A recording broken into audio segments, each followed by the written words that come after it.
সাল 2123। একটি ক্লিনিকের রিসেপশন রুমে অনেক মানুষের সাথে বসে আছেন রহমান সাহেব।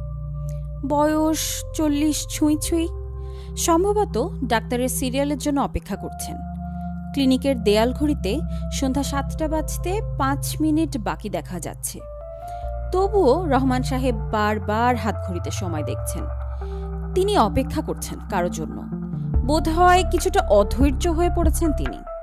তার হাত ঘড়িতে দেখা যাচ্ছে 7টা বাজতে এখনো 15 মিনিট বাকি আছে।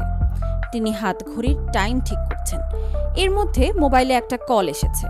তিনি ফোন রিসিভ করে বললেন, কত দূর? আরে ডাক্তার কি তোমাদের জন্য বসে থাকবেন? তাড়াতাড়ি আসো। তিনি আশেপাশে তাকাচ্ছেন। বর্তমান যুগ বড়ই অদ্ভুত। প্রাইভেসি শেয়ারের বদলে এই যুগে ডিসকাউন্ট পাওয়া যায়। ক্লিনিকের চেয়ারে যারা রোগী, সবার মাথার উপর তিনি কোন রোগের জন্য বা কি সার্ভিস নিতে এসেছেন তার হলোগ্রাফিক প্রজেকশন দেখা যাচ্ছে। সাথে কোন ডাক্তারের কাছে দেখাবেন সেটাও।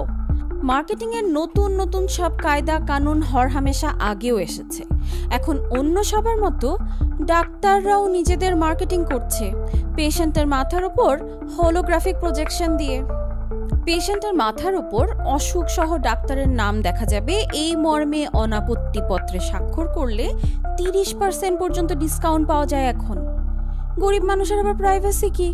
তার চেয়ে যদি কিছু টাকা ডিসকাউন্ট পাওয়া যায় বরং তাই ভালো।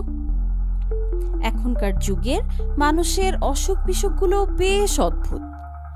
আসলে এগুলোকে ঠিক অসুখ বা রোগও বলা যায় না।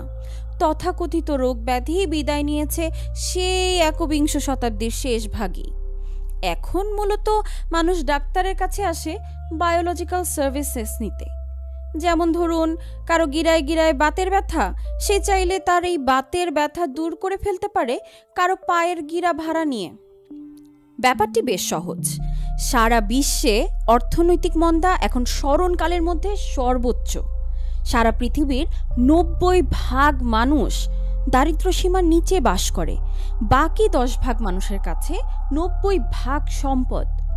সংসার চালাতে তাই এ যুগের বেশিরভাগ মানুষ নিজের শরীর ভাড়া দেয়।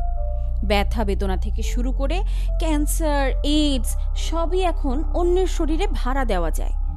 ধনীদের একটা হিল্লে হয়েছে, টাকা পয়সা আছে কিন্তু কোনো জটিল ব্যাধি শরীর জেঁকে ধরেছে সেই ছোট লোকই ব্যাপার স্যাপার এই নতুন পৃথিবীতে নেই। এই নতুন যুগের শুরুটা অবশ্য হয়েছিল অনেক আগে। সময়ের হিসেবে 100-150 বছর তো হবেই। স্যারোগেসি দিয়ে যে ব্যবসার সূচনা, তা গিয়ে ঠেকেছে এখন মৃত্যুতে। মৃত্যু ব্যতীত এখন সব কিছুর জন্যই বডি ভাড়া পাওয়া যায়। কম বয়সী ফ্রেশ বডির চাহিদা একটু বেশি, তবে গরিব মানুষও এত বেশি যে খুঁজে পেতে খুব একটা সমস্যা হয় না।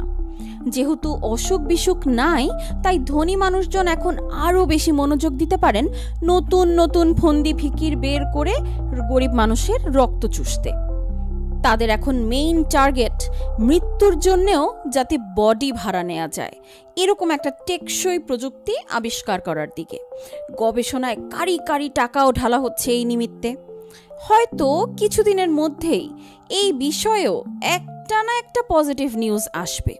ধনী মানুষজন আর মরবে না, যুগ যুগ ধরে বেঁচে থাকবেন এই ধরনীর বুকে। রহমান সাহেব আবার হাত ঘড়ি দেখছেন। ঘড়িতে 7টা বাজতে এখনো 5 মিনিট বাকি।